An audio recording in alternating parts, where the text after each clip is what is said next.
bem-vindos a mais um episódio do Saúde 360, do Macro FMS EBSER. Hoje com o tema Cuidando da Nossa Saúde Emocional, da Semana de Humanização Hospitalar. E a gente vai falar sobre burnout, estresse e autocuidado no ambiente hospitalar. A gente está aqui com o Thiago. Bem-vindo, Thiago, que vai conversar com a gente nesse episódio. O Thiago é enfermeiro graduado pela Universidade Federal de Mato Grosso do Sul.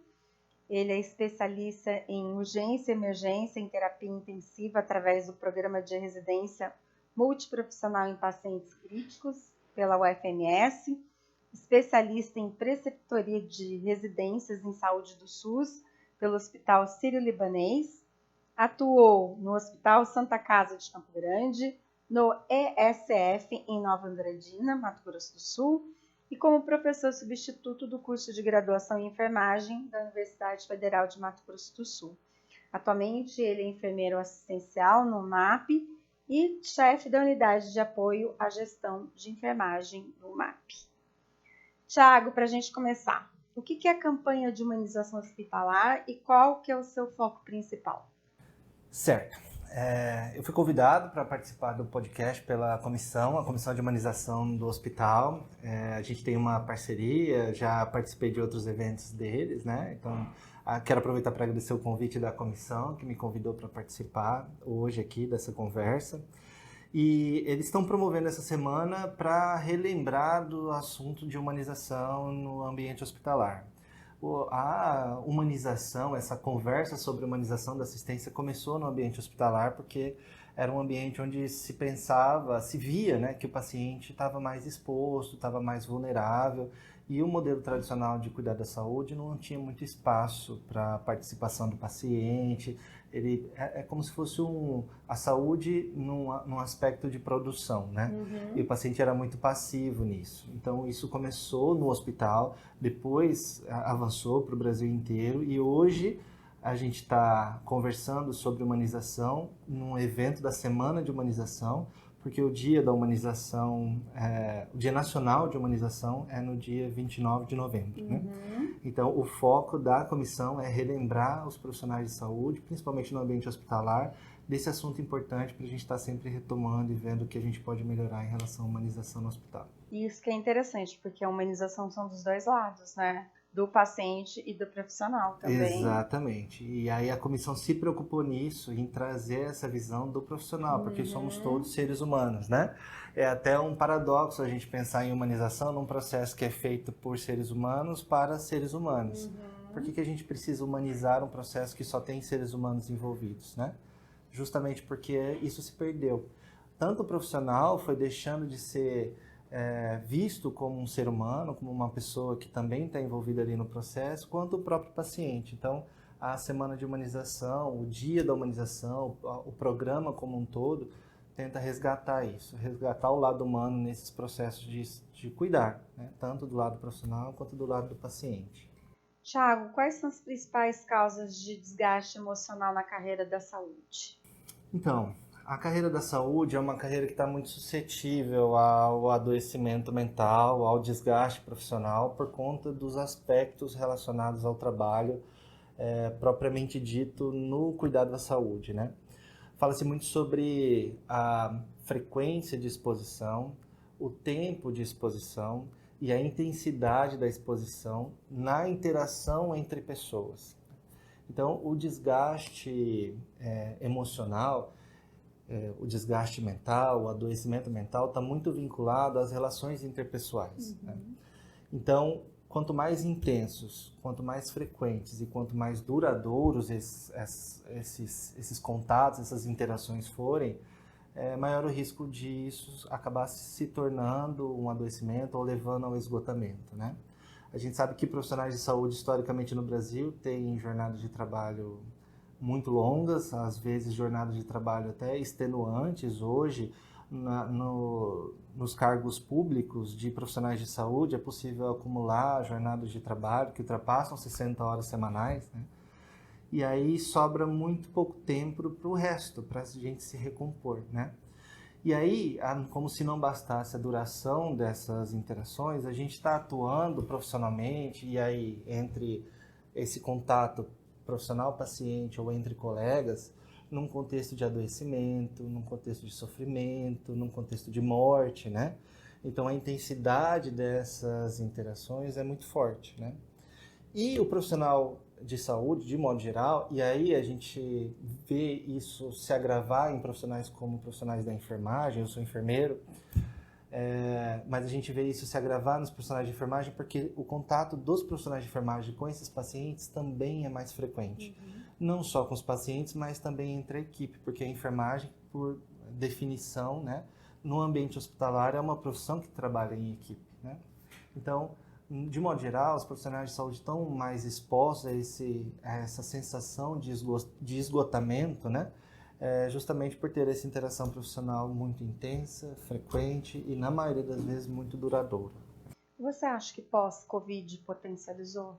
Sim, na verdade isso já está bem demonstrado em vários estudos, e aí no pós-Covid a gente teve muitos outros profissionais também, né, desenvolvendo sintomas de esgotamento emocional, de esgotamento mental relacionado ao trabalho. Muita gente tem discutido sobre isso, né, mas aparentemente um fator que foi determinante foi esse apagamento das barreiras que separam o trabalho da vida pessoal, né? Então, numa empresa muito grande, os gestores muitas vezes têm que tomar decisões difíceis no trabalho, às vezes demissão de outras pessoas, mas quando tinha o momento da pessoa se afastar do trabalho e vir para a vida pessoal, o profissional conseguia fazer uma virada de chave. É como se ele mudasse o cenário e ele desenvolvia ali naquele outro cenário um outro papel, né? Na pandemia ficou muito comum o trabalho domiciliar, então muitas pessoas levaram o trabalho para dentro de casa. E aí essas barreiras deram uma sumida, assim. Então a pessoa estava, ao mesmo tempo em que estava com o filho na sala, estava conversando com outro profissional, às vezes fazendo um desligamento, e às vezes o filho daquela pessoa passando ali na sala também. Então isso tudo ficou mais sutil, né? Então essas divisões ficaram mais como é que eu posso dizer, mais apagadas, né? Não ficou tão forte a divisão. Então, essa mistura do que é vida profissional, do que é vida pessoal, acabou com certeza levando a problemas para vários outros profissionais. Fora que as situações de incerteza, de falta de insumos, da sensação de que não vai dar conta, todos nós passamos por isso de alguma forma, né? Essa incerteza da gente saber o que vai acontecer amanhã. E mais ainda os profissionais de saúde, que além de ter essa incerteza relacionada a tudo, a pandemia que todos tinham, também tinham que dar conta do serviço, também tinham que dar conta da assistência em ambientes que muitas vezes não eram controlados, não eram previsíveis, né? Então isso tudo com certeza está demonstrado que foram gatilhos para o adoecimento de muitas pessoas, não só da saúde. E também teve aquele caso de afastamento total do convívio familiar, né? Que você ficou isolado. Exatamente. Então, a família, o contato familiar com amigos, que era uma fortaleza, que era uma coisa que ajudava a gente a diminuir os efeitos do estresse, né? Acabaram ficando cada vez mais distantes. Então, o isolamento também foi uma questão que influenciou demais. Thiago, falando sobre burnout, quais são os sinais e os sintomas? Certo. O burnout é um conceito relativamente novo, popularmente falando, mas ele já é descrito há muito tempo, né?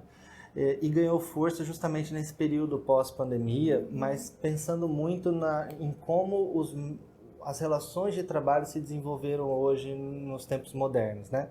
Eu falo que nós somos seres modernos operando corpos primitivos. A gente se desenvolveu como ser humano, como espécie, ao longo de milhares de anos. Mas o método com que a gente se relaciona com o trabalho hoje, ele é muito recente, né? Então, se a gente transforma toda a existência do Homo sapiens, da nossa espécie, num período de, vamos dizer, 100 anos, né, até hoje, desde o surgimento lá, 300 mil anos atrás, até hoje, se a gente coloca numa escala de 100 anos, faz só dias que a gente lida com a internet, faz só dias que a gente está industrializado, né? Então, é um conceito que está expressando uma mudança de paradigma no adoecimento, principalmente relacionado ao trabalho. Então, a gente está vendo numa transição de doenças osteomusculares, de doenças de ergonomia, de afastamentos por problemas ergonômicos em relação ao trabalho, para uma prevalência de doenças mentais, psiquiátricas, né, de esgotamento relacionado ao trabalho, por conta de como a gente lida com o trabalho hoje. O burnout é moderno, então ele está relacionado também à modernidade, então internet, redes sociais, né, essa conexão contínua, né, tudo isso acaba levando a essa sensação de esgotamento, ao agravamento de outros problemas de saúde física, mental, por conta dessas características do tempo moderno, né? Então, os sintomas do burnout. Hoje, são vários sintomas. O burnout, ele é uma condição, ele não é caracterizado como uma doença, apesar de ter um CID para ele, né? Ela é uma condição e uma síndrome. Uma síndrome é um agrupamento de sinais e sintomas, né? Então, o burnout é justamente o esgotamento, aquela versão final do adoecimento mental relacionado ao estresse crônico do trabalho. Então, só se fala em burnout quando a gente está falando do trabalho. E aí, o burnout ele chega num limite de cronificação do estresse, né? Antigamente, quando a gente estava no tempo das cavernas, né, as ameaças elas eram muito objetivas, físicas, palpáveis, né? E o nosso corpo precisava reagir a elas. Então, quando um ser humano encontrava um animal selvagem, a reação dele de lutar com aquele animal ou de fugir era determinante para ele conseguir sobreviver e passar os genes adiante, né? Então, hoje, como espécie, a gente tem essa herança genética dos seres humanos anteriores que conseguiram reagir a isso, ou seja, tiveram uma descarga de neurotransmissores, de adrenalina, de outros neurotransmissores que gerava esse estresse momentâneo para reagir àquela situação. Nos tempos modernos, isso mudou. As ameaças elas estão muito mais subjetivas, vamos dizer assim, né? A sensação de ameaça pode vir de uma conta não paga, pode vir de uma ameaça de demissão, pode vir da expectativa de uma promoção, enfim. E da mesma forma que está mais subjetiva, ela ficou mais contínua também. Então a gente não tem aquele momento em que a gente precisa daquele estresse. Muitas vezes isso acaba se tornando um estresse crônico. A gente está o tempo inteiro disparando ali situações de estresse e o nosso corpo pode entrar no estresse crônico, né? Então tudo que tem relação com estresse crônico pode ser associado a sintomas do burnout. Então, desde dor de cabeça, dor no corpo, taquicardia, boca seca, então sinais que são tipicamente ligados ao estresse, né? Como outros sinais e sintomas da cronificação disso, né? O apagão é muito comum como um sinal e sintoma. A pessoa chega num estado de esgotamento tão grande que ela se esquece o que estava fazendo, né? Isso a gente está falando de sinais e sintomas fisiológicos, mas também tem os emocionais e os comportamentais. Então, basicamente, o burnout ele reúne esses três tipos de sinais e sintomas, né? Os fisiológicos, que a gente percebe no corpo, os emocionais e os comportamentais. É como a gente lida com isso, né? Um sinal muito comum do burnout, do ponto de vista comportamental, é a despersonalização, que é aquela pessoa que se torna apática, insensível, sabe? Aquela pessoa que muitas vezes vira um pressuposto de comportamento de profissional de saúde. Às vezes a pessoa faz piada com isso, né? É aquela pessoa que não está ligando para o paciente, não está ligando para o que está acontecendo. Isso é uma característica muito forte das repercussões comportamentais do burnout. Pelo que você falou, são coisas que vão se somatizando, né? E eu acho que a pessoa acaba nem percebendo que ela está tendo isso, ou acaba normalizando esses sintomas. O que pode ser um momento do clique? Então, essa é uma grande dificuldade em relação ao burnout, porque essa transição até chegar no burnout, ela é sutil, né? Ela é gradativa e ela é sutil. E aí a gente tem, como eu falei, situações em que o estresse ele vai vir mesmo, ele precisa acontecer, às vezes a gente precisa de um momento de mais reação, né? De agir imediatamente em alguma situação, e isso é normal e tá tudo bem. E às vezes você não tá tão afim de ir para o trabalho, né? Aquela segunda-feira chuvosa. E isso também é normal. Então é difícil a gente identificar qual é o ponto em que, opa, peraí, tem alguma coisa errada aqui, eu acho que eu preciso de ajuda, né? É claro que para profissionais de saúde nem tanto, porque a descrição da condição do burnout, ela segue ali uma lógica, né? Para os profissionais de saúde que fazem diagnóstico, eles conseguem, com base na história clínica, chegar ao diagnóstico do burnout, mas para o público em geral é mais complicado. Então, o que os especialistas dizem a respeito, né? Quando a gente levantar a bandeira vermelha e procurar ajuda. Primeiro é quando você sente isso tudo e você não consegue identificar muito bem a causa, né? Então, eu tô triste, ou eu tô desconfortável, ou eu tô me sentindo mal para ir para trabalhar, mas eu não sei muito bem o porquê, né? Quando eu chego no serviço, eu sinto taquicardia, minha boca seca, eu sinto vontade de chorar, mas eu não sei por que isso está acontecendo, né? Então, quando a gente não consegue identificar a causa do nosso estresse ou da nossa reação fisiológica, é um sinal de que talvez eu precise de ajuda para lidar com isso, né? E a outra questão que ajuda, são duas, é você identificar se aquilo está atrapalhando na sua vida de fato, né? Então, quando a gente tem uma reação a uma situação e aquela reação ela contribui para a resolução, é uma coisa. Quando eu travo, quando eu não consigo avançar, quando eu sinto que aquilo está comprometendo o meu desempenho, está comprometendo o meu desenvolvimento da pessoa que eu sou, é um sinal de que não está legal e que talvez eu precise de ajuda. Então, eu diria que essas duas, a gente prestar atenção nesses dois itens, né, pode ser determinante para a gente procurar ajuda na hora certa. Quando a gente não sabe a causa do que a gente sente e quando a gente sente que isso está atrapalhando a nossa vida diária. É que tem uma certa negação, uma certa resistência, né? Da gente ter aquela postura de não, isso não pode estar acontecendo comigo, ou eu não posso sucumbir, alguma coisa nesse sentido. Tem, a negação é inclusive uma fase do luto, né? E o luto não é só a perda de um ente querido, mas a perda de uma expectativa, a perda de um ideal, né?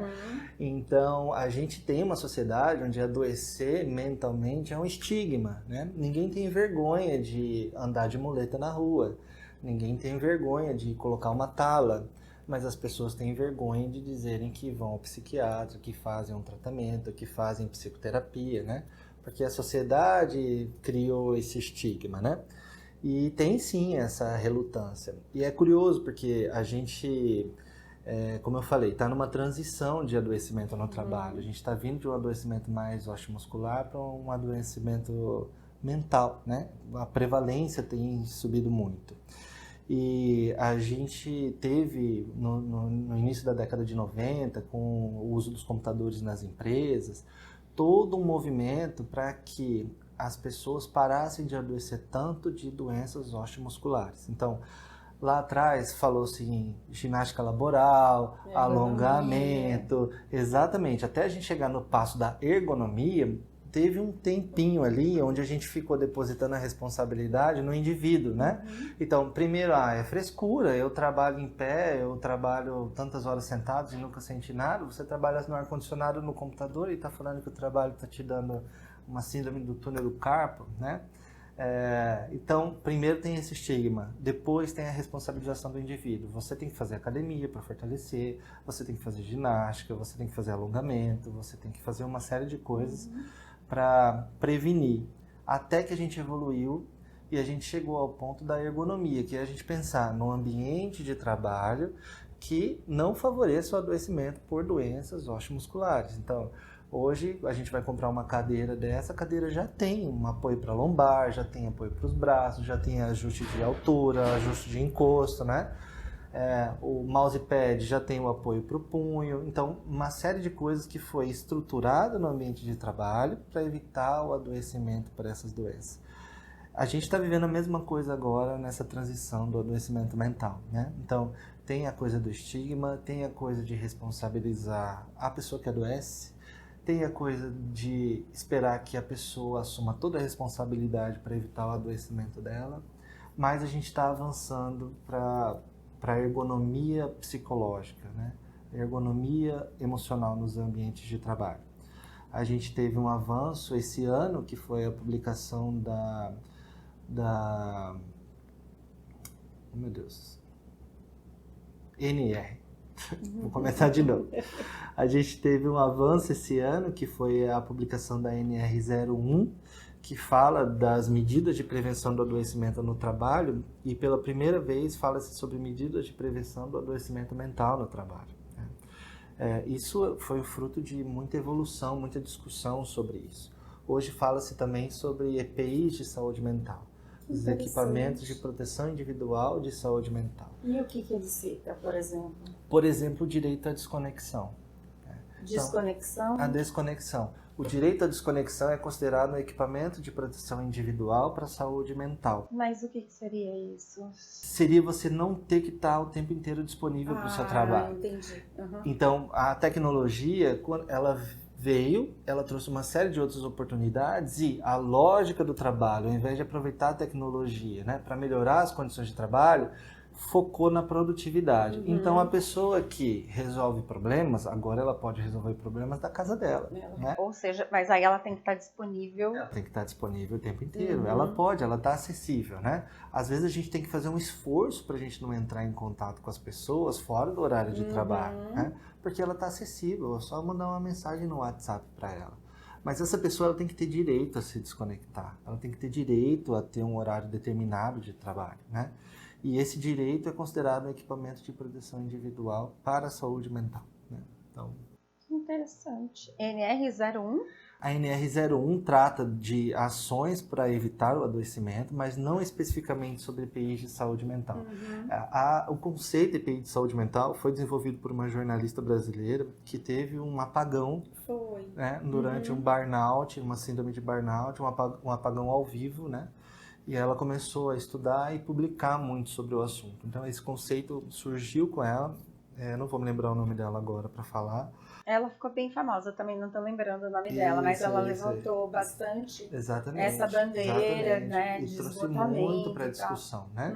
E não à toa a gente teve a publicação da NR01 agora em 2025, né? E agora as empresas estão começando a se estruturar para ver, pensar na ergonomia psicológica, na ergonomia emocional, né? Então, para evitar que a pessoa tenha um problema no punho, a gente tem aqui o mousepad com apoio de punho.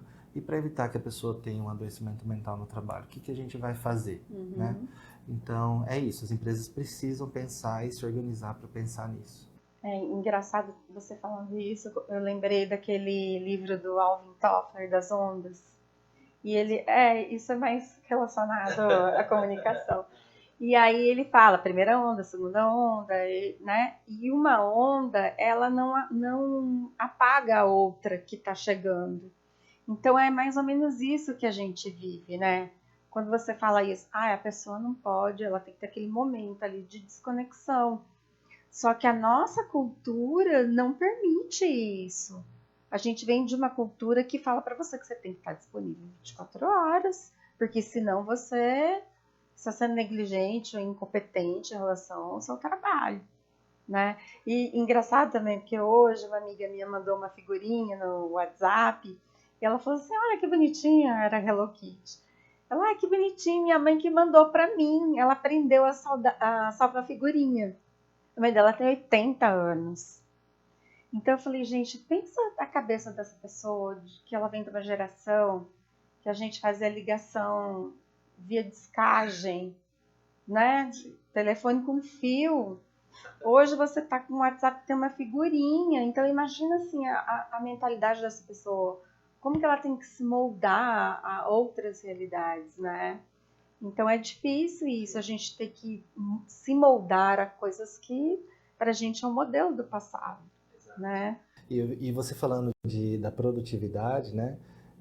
Esse é um fator que é descrito como um dos determinantes para o adoecimento no trabalho. Essa cultura da produtividade, da competição e da necessidade de qualificação contínua. Então, hoje a gente enxerga o trabalho como um produto, né? Uhum. E a gente nunca está pronto para exercer. Sempre tem um curso a mais que a gente pode fazer, a gente sempre tem espaço para fazer uma especialização, um mestrado, um doutorado, um pós-doutorado, enfim. A gente nunca está pronto, a gente nunca se sente pronto. Por outro lado, esse cenário se dá num contexto de competitividade. A gente é ensinado a competir desde sempre. Nas empresas públicas, nas empresas da saúde, isso não é tão comum, mas não é incomum no mundo corporativo, que tem um ranking, e quem é o primeiro do ranking ganha uma promoção e quem é o último do ranking é demitido. Uhum. Né? Então, e isso vem lá da escola, né? Esse incentivo à competitividade. E isso é um fator de adoecimento. Né? Essa sensação de que eu tenho sempre que melhorar e que eu estou sempre competindo com todo mundo faz com que a gente tenha mais predisposição a não desconectar do trabalho nunca, né? A estar sempre tentando melhorar, sempre tentando fazer mais, né? E isso pode levar, é um dos fatores determinantes para o adoecimento do burnout, né? Eu vi recentemente um médico psicanalista falando sobre burnout, ele trabalha com empresas, né? E ele estava falando especificamente da carreira médica. Porque num cenário onde você precisa desenvolver jornadas de trabalho absurdas, por exemplo, 48 horas de trabalho seguidas, né? Isso acaba se tornando uma característica desejável. Então, não é incomum da gente ver entre profissionais de saúde, e aqui eu incluo profissionais da enfermagem também,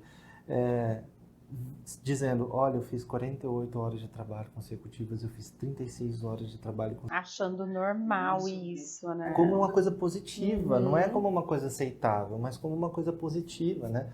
É como se aquilo fosse parte de uma satisfação profissional. Eu sou um profissional que dá conta de fazer 36 horas semanais de trabalho.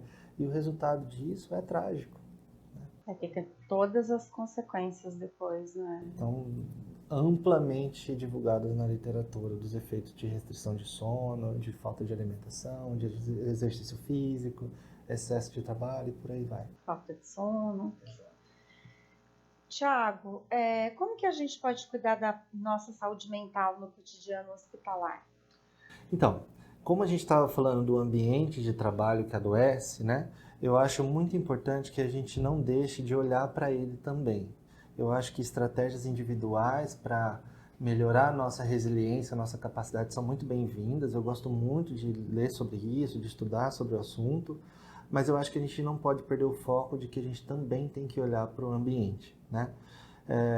Tem uma analogia que fala sobre torneiras e copos. Então, é como se nós todos fôssemos copos e o estresse, a demanda, as situações são como torneiras abertas com água, né? As pessoas têm tamanhos de copos diferentes e as torneiras têm vazões diferentes, né? Uma torneira pode estar só pingando enquanto a outra é uma enxurrada. Então, quem vai transbordar? Depende. Depende de que tem o menor copo e depende da torneira que está vazando mais. E depende de um terceiro fator, que é a capacidade de cada copo se esvaziar de novo, antes de transbordar, né?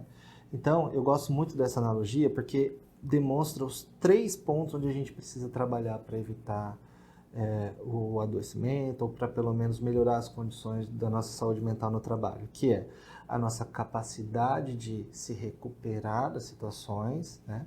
A nossa capacidade de absorver as demandas do trabalho e as demandas do trabalho propriamente dita, né?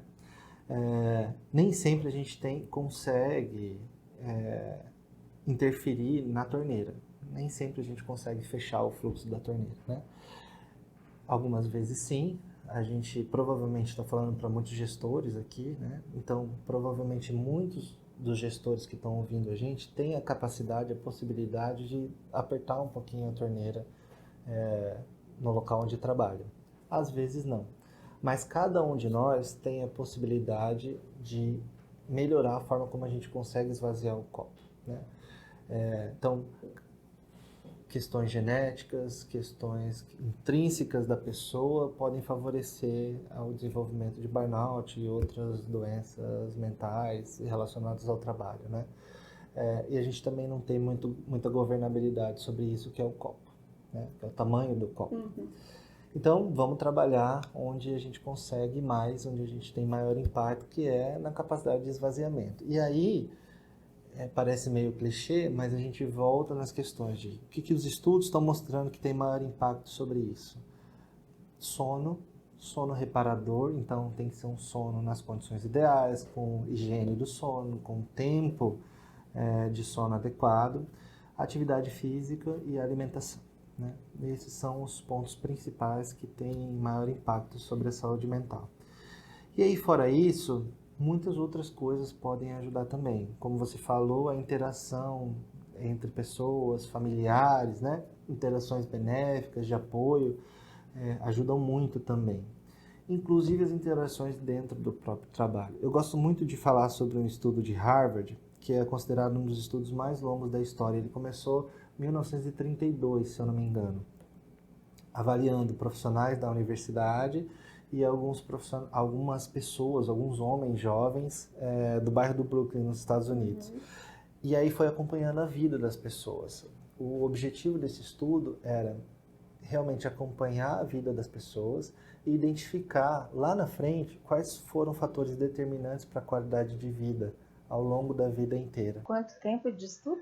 O estudo começou em 1932, está indo para 100 anos já. Nossa, então, ele permanece. Permanece, ele já deve ser a quarta geração de pesquisadores, né? Eles dão continuidade ao mesmo estudo e as pessoas vão sendo acompanhadas continuamente. E aí os filhos dos primeiros integrantes da pesquisa hoje estão sendo acompanhados, né?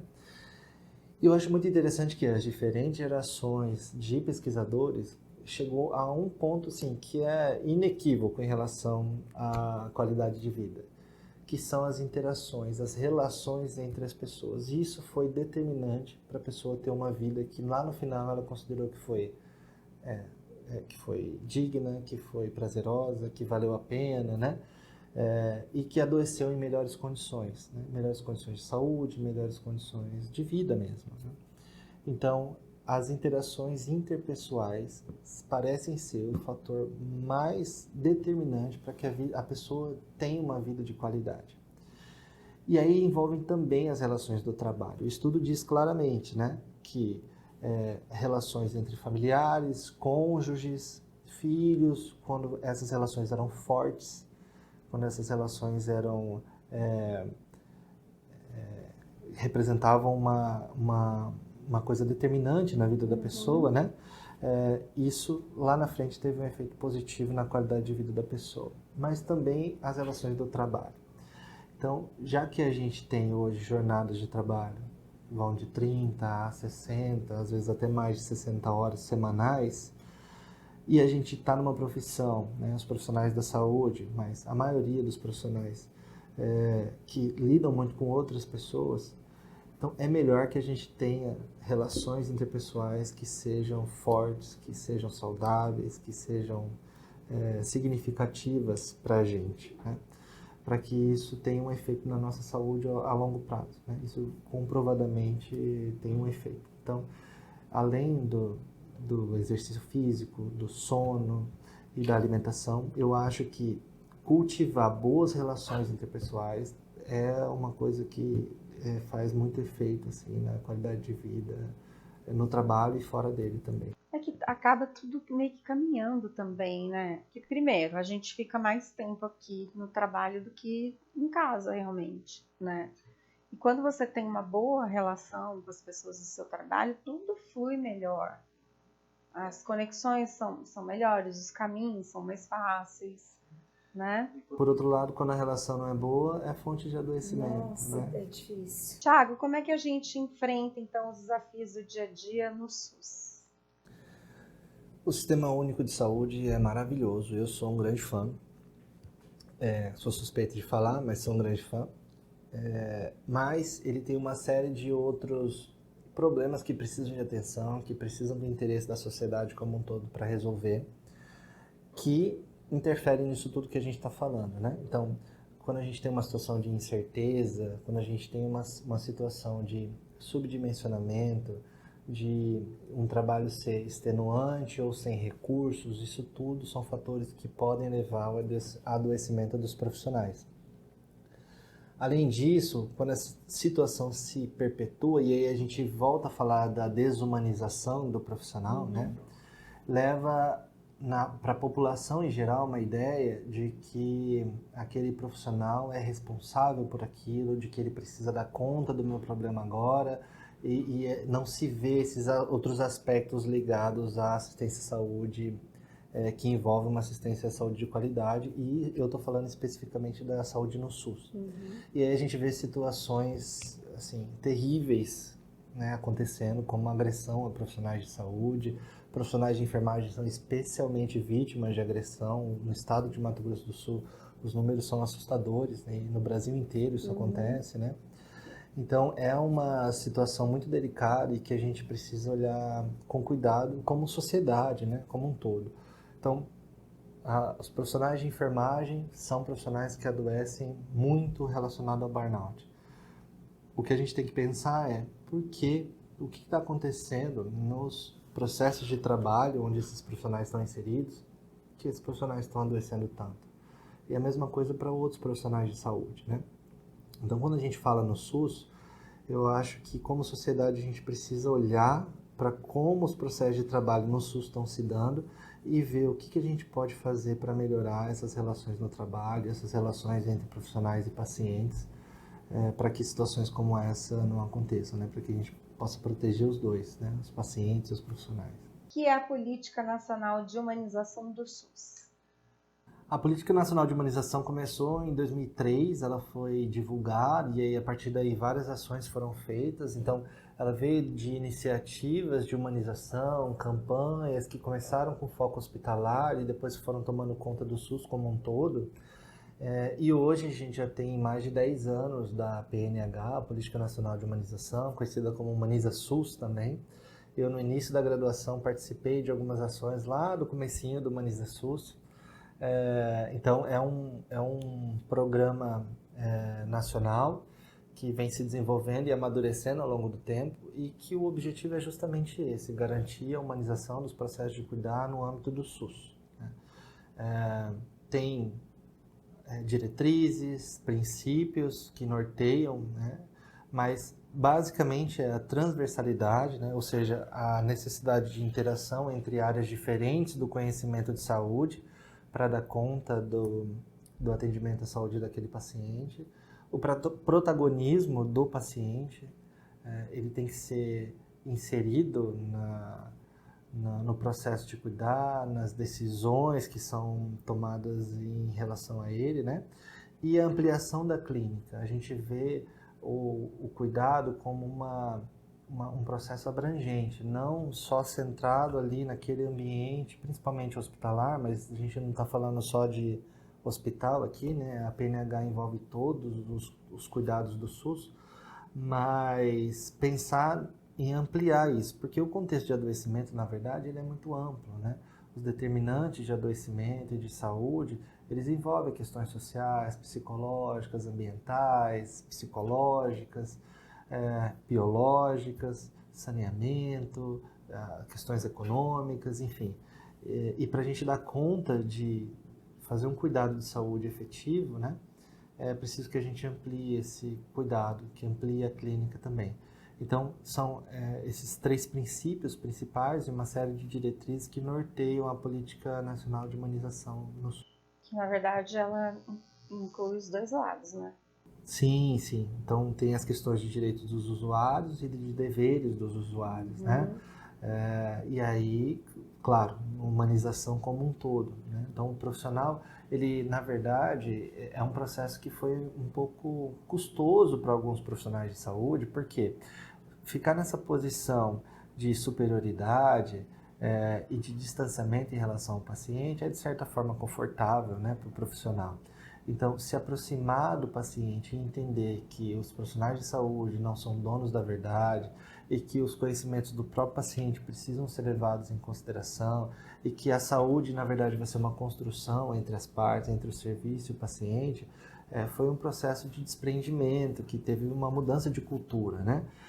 Então, sim, é uma humanização tanto do profissional quanto dos pacientes e da coletividade, né? Porque quando a gente fala de cuidado, a gente está falando do paciente, da família e do contexto onde ele está inserido, né? Então, para tudo isso. Tiago, como é que a gente enfrenta os desafios de um hospital universitário nesse aspecto? Pois é, o hospital universitário a gente tem um desafio a mais, né? Que é formar profissionais, né? Então, nesse contexto, a gente tem que considerar tudo isso. Então, que ambiente de trabalho a gente está inserindo os profissionais em formação, né? Que condutas profissionais eles vão reproduzir depois de formados, né? Então, eu acho que isso traz uma preocupação a mais, uma responsabilidade a mais, mas também inerente do próprio processo de cuidado, do própria assistência hospitalar, que já é complexo por si só, mas traz esse grau de complexidade a mais, que é isso num contexto acadêmico, num contexto de ensino, pesquisa, extensão, né? Então, eu acho que tudo isso que eu falei ganha um tempero especial quando a gente fala que está num hospital-escola, né? Mas são essas mesmas práticas, mas voltadas também para garantir a formação de profissionais em práticas saudáveis, tanto para si próprio, né, quanto para os outros profissionais, os pacientes com quem ele vai atuar, né? Quais são as iniciativas que o MAP tem em prol da humanização hospitalar?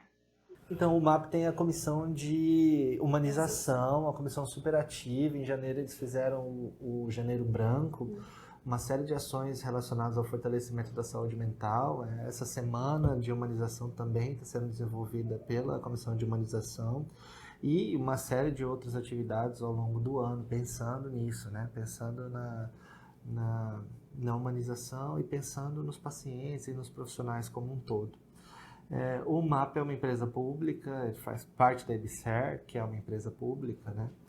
E como uma empresa pública tem uma série de ações voltadas para isso, como, por exemplo, as ações relacionadas à NR01, que eu já mencionei aqui. A EBSER como um todo tem discutido ações relacionadas a isso, o MAP já fazia isso, né, à parte, com ações relacionadas à diversidade, com ações relacionadas ao fortalecimento dos profissionais, né? A gente tem, pela divisão de gestão de pessoas, o Mindfulness, que é feito aqui, também tem atividades de alongamento, que é feito pelo hospital. Então, tem uma série de ações que são feitas ao longo do ano pelo hospital. E a gente tem o acolhimento institucional psicológico, né? Então, lá na saúde ocupacional, a gente tem uma psicóloga organizacional que faz acolhimento dos profissionais, que o acolhimento pode ser indicado por qualquer membro da equipe, um colega, pela chefia, né? Ou então procurado voluntariamente pelo próprio profissional. Então, tudo isso acho que são ações que são voltadas para a humanização e para a saúde mental dos profissionais aqui no hospital. A gente tem outros projetos, né? Os cães que vêm visitar, tem alguns grupos de voluntários como o Grupo Rio, que são os palhaços. Exatamente, perfeito.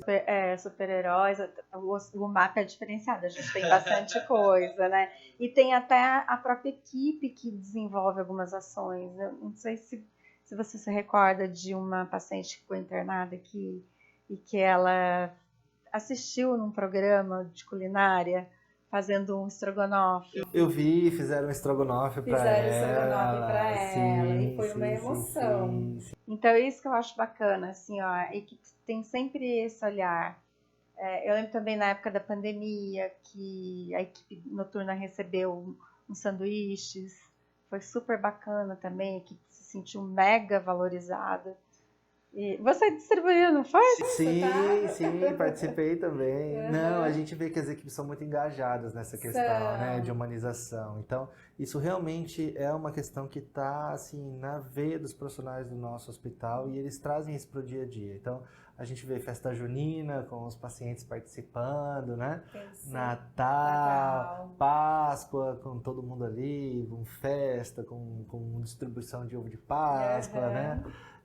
Então, a gente vê que as próprias equipes têm muitas iniciativas relacionadas a isso, né? Então, é muito, muito legal de ver mesmo. Tiago, quais são as formas de buscar acolhimento institucional aqui no MAP? Certo, então uma das formas é essa que eu falei, né? Então, o acolhimento da psicologia organizacional tem sido um grande apoio para nós. Eu sou da unidade de apoio à gestão e enfermagem. Transversalmente, a gente tem contato com toda a enfermagem do hospital. Então, tem sido assim, uma grande parceira, né? Uma grande ajuda para o acolhimento dos profissionais que estão em sofrimento ou que estão precisando de algum apoio para entender melhor o que está acontecendo com eles, né? E eu sempre digo que a chefia imediata tem que ser uma fonte de apoio para os profissionais. É claro que muitas vezes a chefia imediata não vai conseguir resolver o problema, né? Principalmente quando a gente fala de problemas de saúde mental, ou problemas da vida mesmo, né? Os nossos profissionais podem se sentir à vontade de procurar as chefias. O que a chefia vai fazer é acolher e direcionar, né? Então, o papel da chefia no nosso hospital é esse, é de entender, de fazer uma escuta qualificada, de acolher o que aquela pessoa está trazendo e fazer os direcionamentos institucionais para que essa pessoa receba uma atenção, né? A gente faz muito isso na unidade de enfermagem, na divisão de enfermagem. A Lourdes, a chefe da divisão de enfermagem, faz isso assim, com excelência, né? A gente aprende todo dia com ela. E eu acho muito que a chefia tem que ser essa fonte de apoio, sabe? Tem que ser o primeiro local onde a pessoa vai procurar. E aí a chefia vai conseguir dar o direcionamento necessário, inclusive pedindo o acolhimento da psicologia organizacional quando for o caso, né? Mas é um canal que pode ser procurado diretamente por qualquer profissional ou indicado pelos colegas. Sigiloso total, né? Tudo sigiloso, né? O sigilo profissional é uma coisa muito séria para a psicologia, assim como a maioria das profissões da saúde, né? Então, a gente sabe que o trabalho é irretocável lá da psicologia e o profissional pode se sentir muito à vontade de ir lá procurar que vai receber um apoio, vai receber uma escuta. Para a gente finalizar, Tiago, que conselho você dá para os aspirantes da carreira de saúde? Eu acho que é uma carreira muito satisfatória, mas que a gente tem que entrar muito consciente nela, né? A gente precisa ter consciência de todos esses aspectos que eu falei aqui agora, que são inerentes da carreira do profissional da saúde. Eu falo muito que, especificamente agora da enfermagem, né? Eu falei mais da enfermagem hoje do que eu gostaria, mas sou enfermeiro e lido todo dia. E a enfermagem é a maioria também. Exatamente, né? Nós temos hoje 894 profissionais de enfermagem. 2.200 colaboradores terceirizados. Exatamente. Então, eu falo muito isso e eu acho que isso se aplica a praticamente todas as profissões da saúde, que é uma profissão que vai lidar com pessoas.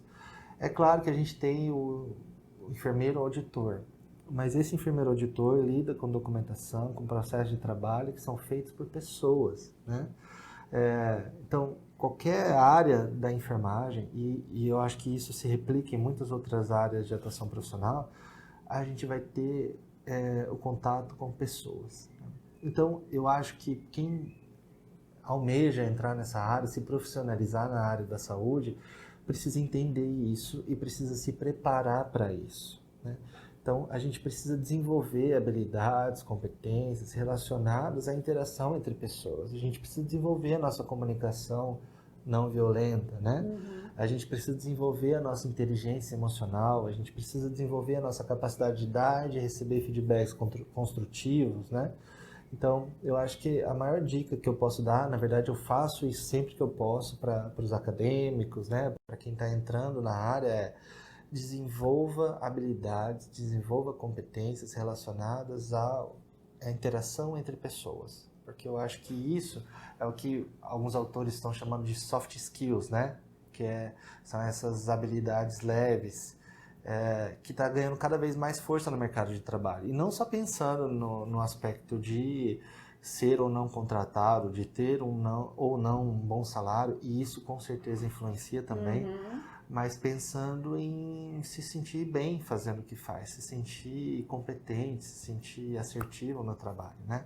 Então, acho que o desenvolvimento dessas habilidades hoje fazem total diferença. E entender que essas questões de adoecimento mental, essas questões relacionadas especificamente ao trabalho na saúde, vão permear a vida profissional da pessoa inteira e que ela precisa se preparar, ela precisa estar atenta aos sinais de alerta, né? E, claro, sempre que for preciso, buscar ajuda, buscar apoio, porque isso é importante para todos nós. Ninguém é super-herói, que a gente tem limitação, né? Que é importante conhecer. Exatamente, eu falo que os profissionais têm que atuar para desfazer essa ideia do profissional de saúde que trabalha por amor, ou que trabalha por dom, ou que trabalha por, enfim, por uma recompensa, como é que eu posso dizer, intrínseca da profissão, né? Não é nada disso. A gente está, independente da vertente política ou econômica que cada um siga, é inegável que a gente está vendendo a nossa força de trabalho. A gente está aqui trabalhando porque a gente precisa do nosso salário, a gente precisa se manter, pagar aluguel, comprar comida, né? Então a gente está dando a nossa força de trabalho e recebendo algo em troca, né? Então o trabalho no nosso mundo hoje, ele tem esse contexto, esse contorno. É claro que a gente pode ser mais ou menos satisfeito no trabalho, né? Fala-se muito da construção da identidade profissional, né? Então, tem vários aspectos que estão relacionados a isso e que vão trazer pertencimento, né? Vão trazer satisfação profissional, e isso é muito esperado, é muito desejável que aconteça, né? Mas as coisas não podem ser confundidas, porque se você trabalha independente das condições de trabalho, independente do salário, independente dos outros aspectos relacionados à qualidade da dinâmica do trabalho, você aceita qualquer coisa, você se dispõe a trabalhar em qualquer situação. E não é isso que a gente vive. A sociedade precisa enxergar isso, né? Os profissionais de saúde precisam de condições adequadas de trabalho, precisam de remuneração adequada, precisam de uma jornada de trabalho digna, né? Então, quem almeja entrar nessa profissão tem que ser um agente difusor dessas ideias, né? E ajudar a desfazer esse conceito que a gente vê na sociedade, né? De que a gente está fazendo tudo porque gosta ou porque é uma dedicação de vocação. De vocação, é isso, essa é a palavra que eu estava procurando. É a vocação, né? É aquela coisa que você faria independente de qualquer coisa, né? Não é isso, a gente precisa de condições adequadas de trabalho, todo mundo precisa. Assim como qualquer outra profissão. Qualquer outra profissão. Obrigada, Thiago. Eu que agradeço. A gente encerra por aqui. Espero que vocês tenham gostado nesse episódio. Curtam, compartilhem, divulguem. E fica o convite para no dia 26 agora de novembro, a nossa semana de humanização hospitalar. Vai ter uma programação bem bacana que acontece ali no auditório do Superintendência e está todo mundo convidado. Ficamos por aqui e a gente se vê num próximo episódio.